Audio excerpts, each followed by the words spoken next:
Olá pessoal, tudo bem com vocês? Aqui Fernanda Mansur, hipnoterapeuta, terapeuta integrativa.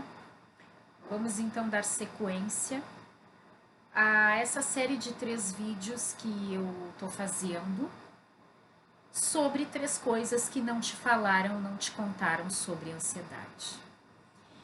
E se você não assistiu o primeiro vídeo, eu gostaria muito que você voltasse lá e assistisse o primeiro vídeo, o vídeo que foi postado, tá?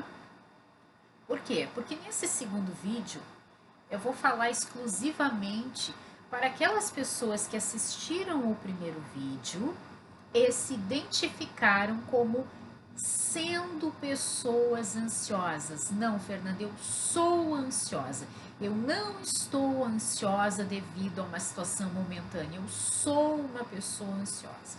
Então, esse vídeo é específico para você, para que você consiga entender da onde isso surgiu na tua vida, como você se tornou essa pessoa ansiosa, tá?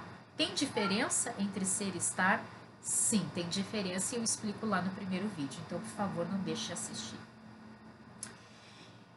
Qual a segunda coisa que você precisa saber, então, dando continuidade ao primeiro vídeo? A segunda coisa que você precisa saber é que para que a ansiedade ela aconteça na tua vida, para que você desenvolva um quadro ansioso, é necessário que aconteça uma construção na tua linha da vida. Como assim uma construção na minha linha da vida? Aqui nós vamos falar em fator causal. Vou te explicar melhor. Imagina que esse lápis que eu tenho aqui, imagina que esse lápis, ele é a tua linha da vida. Imagina que aqui é o teu nascimento, imagina que aqui é o teu momento atual. Imagina que lá na tua infância, nos teus 4, 5 anos, acontece um fator causal que de uma certa forma, te ajuda a criar essa ansiedade. O que é um fator causal? Um trauma. Imagina que aos teus 8 anos acontece outro trauma. Aos teus 20, talvez aos teus 30. Pode ocorrer um ou mais fatores causais. Geralmente, os quadros de ansiedade, eles estão muito ligados a mais de 2 fatores, tá? A mais de 2 traumas. Só que esse trauma, ele tem um detalhe muito importante. Mas antes, deixa eu te falar, o que é um trauma? Quando a gente fala em germânica, né, em nova medicina germânica, quando a gente fala em trauma, a gente inclusive chama de DHS, né? E a gente fala nos 3 Is. Como é que eu identifico se eu passei por um trauma que pode ter me gerado ansiedade? Se ele tiver os 3 Is. Impactante, inesperado, vivido em isolamento. Te explico. Impactante. Algo chocante que te impactou. Um fato, um acontecimento inesperado. Eu não imaginava que aquilo fosse acontecer. Eu nunca esperei que aquilo ocorresse, que aquele fato, que aquele trauma acontecesse.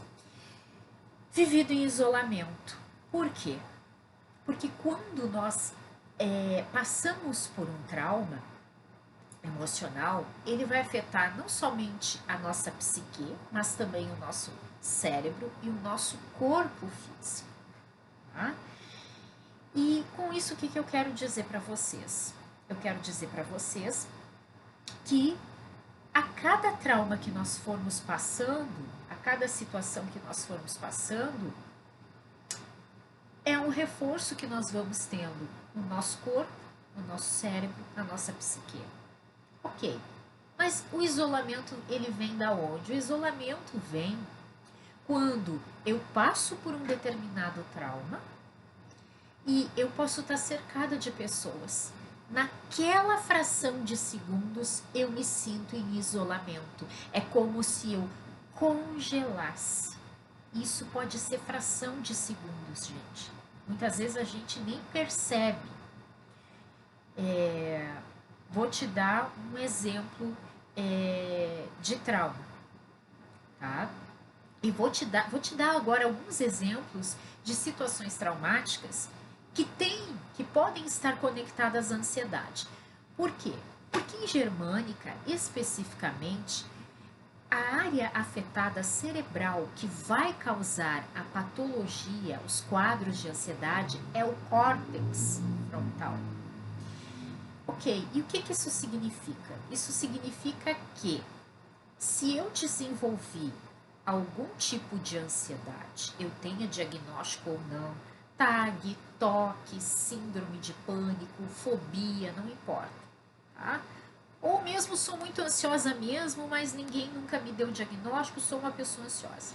É muito provável que o trauma ou os traumas que você passou tenham ocorrido diante dos teus olhos. Você precisa ter visualizado esse trauma. Por quê? Porque a área afetada é justamente o córtex frontal. Então, aqui eu posso dar N exemplos para vocês. Um atropelamento que eu vi, você mesmo, a pessoa mesmo que passou pelo trauma pode ter sido atropelada, então ela vê o carro vindo na direção dela e não tem tempo de se defender ou fazer nada. Um assalto, onde talvez a pessoa mire a arma na tua direção, você visualiza ali a arma na tua frente. Então, nós estamos falando aqui de traumas, de situações traumáticas que passaram diante dos teus olhos. Diante dos teus olhos. E por que eu estou falando isso, tá? Eu trabalho com bioalinhamento que tem origem lá na nova medicina germânica. E para a medicina germânica, quando nós temos patologias, sejam elas físicas quanto emocionais, determinada área do nosso cérebro vai ter sido afetada em função desse trauma. E dependendo da área afetada, é aí que eu vou ter a determinada patologia ou determinado problema no corpo. Porque eu não sei se vocês sabem, mas cada parte do nosso cérebro, ele tem conexão com uma parte do nosso corpo. Então, a ansiedade tem muito essa conexão com o córtex pré-frontal e que a gente dificilmente vê os profissionais, os terapeutas, psicólogos, enfim, comentando sobre isso, né? Mas esse é um fator importante. Então, é importante que você se questione que traumas eu passei, né? E você vai, então, aí ter a possibilidade de descobrir da onde vem, então, esse quadro, né? De ansiedade. Então, tem N exemplos, muitos exemplos de traumas que pode ter acontecido. Sei lá, vi meu pai bater na minha mãe, alguma coisa lá na minha escola que aconteceu quando eu era criança, diante dos meus olhos, mas geralmente são traumas assim, são traumas que nós visualizamos e que passaram diante dos nossos olhos. E novamente, como eu falei no outro vídeo, qual o momento de eu buscar ajuda terapêutica? O momento de eu buscar ajuda terapêutica é aquele em que eu percebo que a ansiedade, de alguma forma, ela está travando a minha vida. Não só a ansiedade, qualquer problema que você tenha, seja, enfim, emocional ou não, né? O momento de buscar ajuda é quando você percebe que aquilo já está afetando a tua vida amorosa, a tua vida profissional, enfim. Nós sabemos hoje que tem pessoas que não conseguem mais nem sair de casa em função da ansiedade. Então, busque ajuda, ok? Hoje eu fico por aqui e não perca o próximo vídeo porque é a continuação desse.